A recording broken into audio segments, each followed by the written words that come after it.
Yes, my dear friends, welcome back to the channel. Very good morning to you guys all out there, wherever you are on the continent of Africa, in Europe, in America, in Canada, Australia, or right in Southeast Asia. Ladies and gentlemen, you are highly welcome.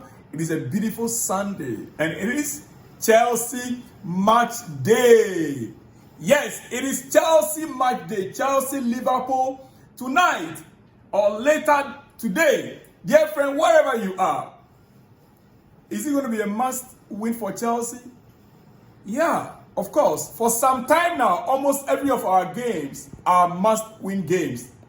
But as in whether we will be able to deliver or not is another thing.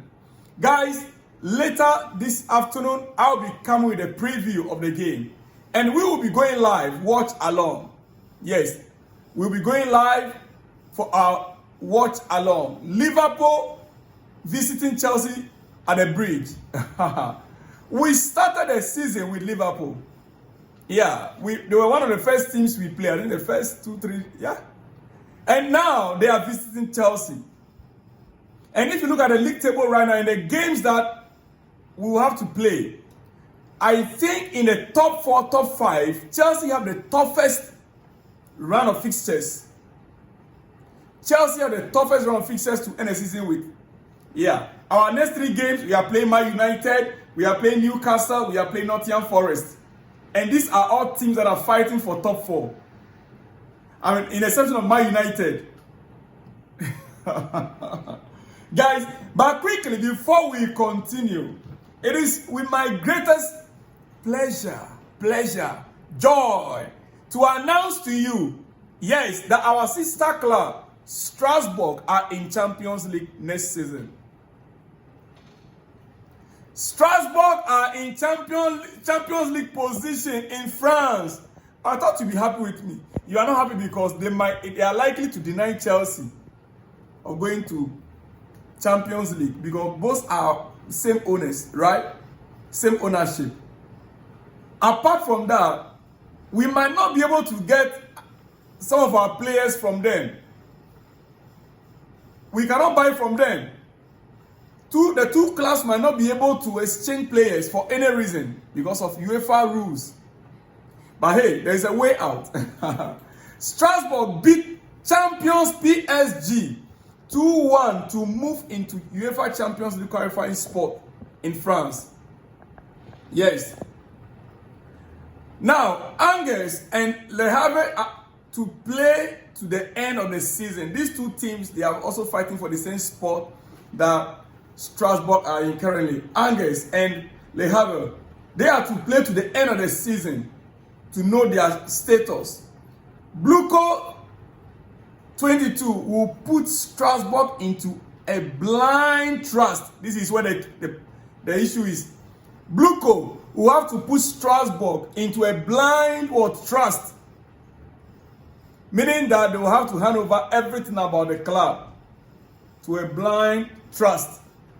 An unknown entity to manage. They will have to hand over totally. If they and Chelsea qualify for the same European competition. So right now, if Chelsea is to qualify for UEFA competition, especially Champions League, yes, if it's in Champions League, if Chelsea should be in a Europa, there will not be any need or conference. But if Chelsea qualify for Champions League position, they will have to hand over one of the clubs to a blind trust to manage. Otherwise, conflict of interest. That is a presumption. Right? Yeah. This will prevent any loans between the two clubs. Any loan or sale of player between the two clubs. So that is the situation we find ourselves. But you see,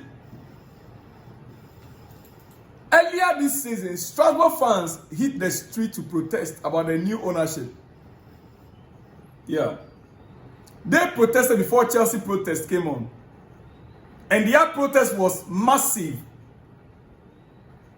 Today, they are in Champions League position. Even without them playing in the Champions League, if they were to qualify in the Europa League or Conference League, it's still a great achievement. it would have still been a very great achievement if Strasbourg was just to qualify for just, Conference League or Europa League. So where they are right now, it's more like they winning a trophy, honestly. Yeah. My thinking right now, I'm not too sure how Strasbourg fans will be thinking right now.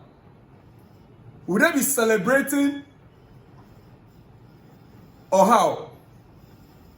Because just a few months ago, they were on the owners. Guys, how would they be feeling? That, their protest at the end of the day achieved great results, right? What about Chelsea protest? Strasbourg fan. Anyway, quickly, let's move back to Chelsea. Guys, Nkunku has decided to leave Chelsea this summer. There is no longer any doubt about it.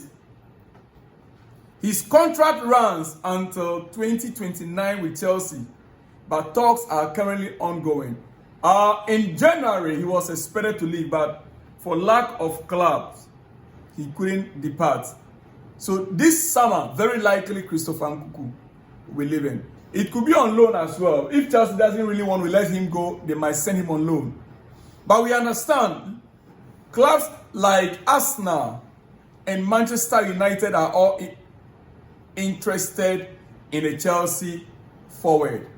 He's not short of interest in England. Nkunku is not short of interest in England.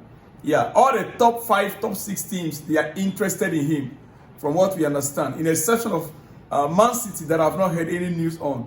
But apart from that, so much interest in Nkunku. He's not a bad player.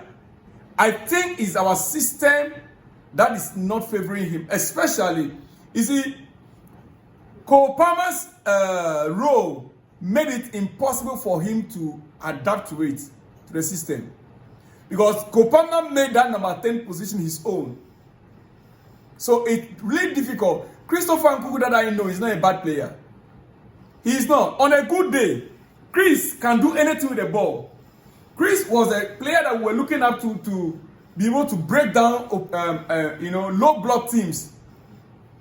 Earlier this season, when we were analyzing games, we were very emphatic that Nkunku helped us to break down low block teams. But, football is all about mindset.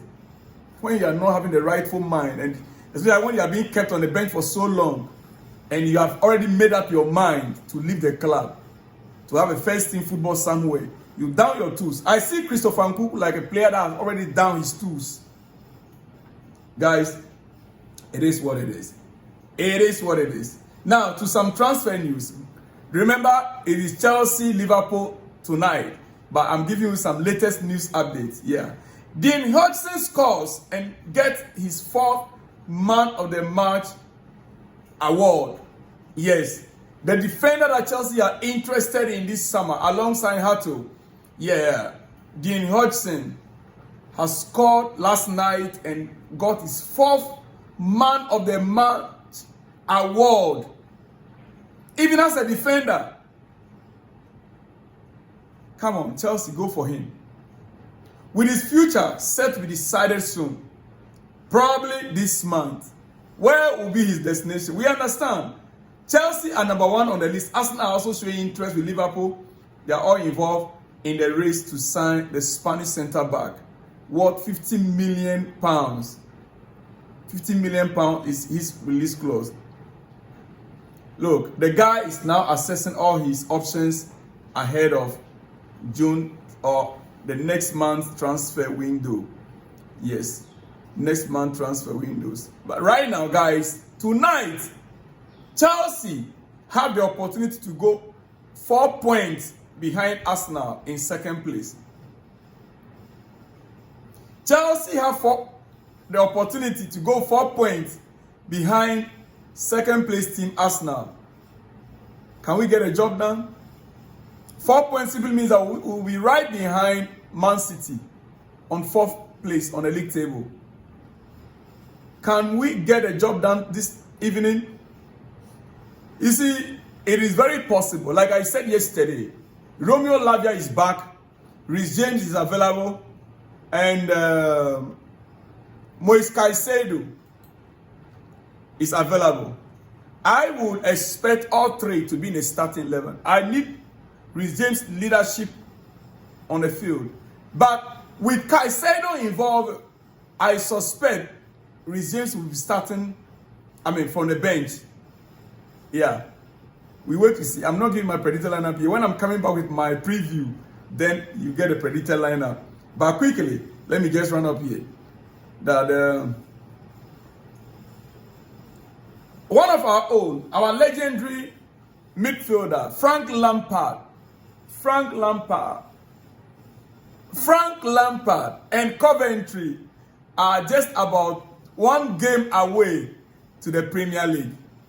Yes, Frank Lampard. You know what's happening? Championship playoff. Frank Lampard and Coventry are in a championship playoff. Yeah, I think so far 2 teams already qualified. So 1 more to add up. That will replace the relegated 3 teams that are leaving the Premier League. Now, the playoff is between Sheffield United and Bristol City, Sunderland and Coventry. Teams that are already relegated this season. Luton, Plymouth and Cardiff, they are relegated to the 3rd division. Now, this playoff, Sunderland have been in the Premier League before, most recently. Sheffield United, Bristol City, Coventry, I've never heard them in the Premier League, but Coventry, their current head coach is Frank Lampard. And Frank took them from, I think, almost relegation zone when he was appointed and brought them up to the playoff. Just about a game away from qualifying them to the Premier League. If Frank Lampard is able to get these guys to the Premier League, come on.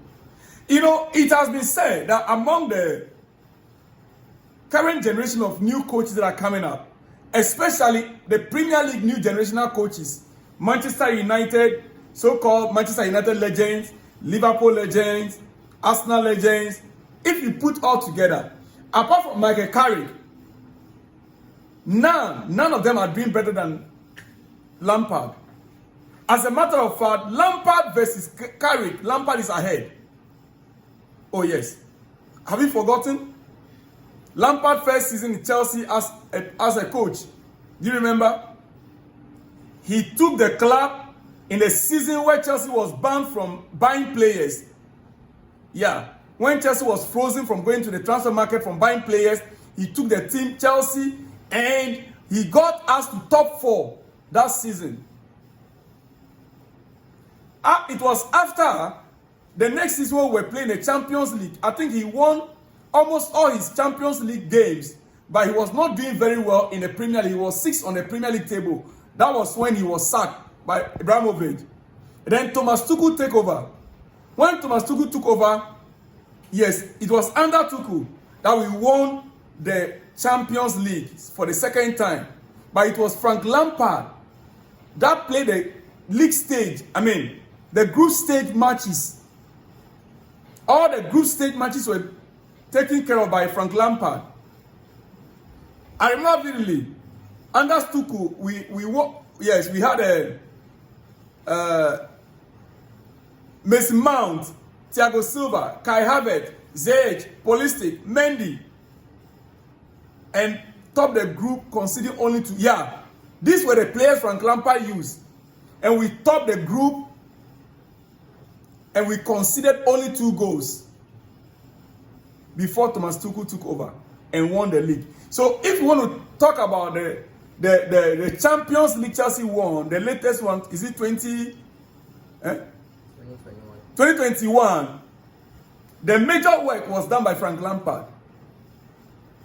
So then after that, when this new ownership took over, he came back for 2nd spell at a time that the club was already in a mess. You don't blame Frank Lampard for that.